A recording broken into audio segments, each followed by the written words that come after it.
जिल्हा परिषद निवडणुकीच्या रणधुमाळीत वाखरी गटात आता नवा राजकीय कलगीतुरा रंगण्याची शक्यता निर्माण झाली आहे। भाजप सोबत गेल्यानंतर कल्याणराव काळे यांनी आपल्या प्रचाराच्या अधिकृत बॅनरवरून दिवंगत लोकनेते भारतनाना भालके यांचा फोटो हटवल्यानं राजकीय वर्तुळात मोठी खळबळ उडाली आहे। पंढरपूर तालुक्यात जिल्हा परिषद आणि पंचायत समितीच्या निवडणुकांचं बिगुल वाजलंय। मात्र प्रचाराच्या पहिल्याच टप्प्यात फोटोवरून वादाला तोंड फुटलंय।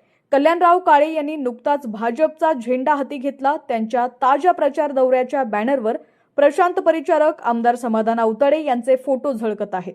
मात्र वर्षानुवर्ष ज्यांच्याशी राजकीय आणि भावनिक ऋणानुबंध होते त्या दिवंगत भारतनाना भालके यांचा फोटो मात्र या बॅनरवरून गायब झालाय।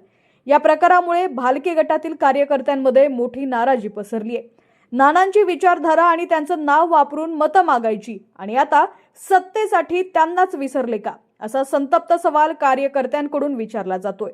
वाखरी गटात भालके प्रेमींची संख्या मोठी आहे, त्यामुळे फोटो हटवल्यानं कल्याणराव काळेंना मतदानात महागात पडणार का, अशी चर्चा आता रंगू लागली आहे। दरम्यान या नाराजीचा फटका थेट मतदानावर होण्याची शक्यता राजकीय विश्लेषक व्यक्त करतायत। कल्याणराव काळे यावर काय स्पष्टीकरण देणार याकडे सर्वांचंच लक्ष लागलेलं आहे। अधिकच्या अपडेटसाठी पाहत रहा HPN मराठी न्यूज।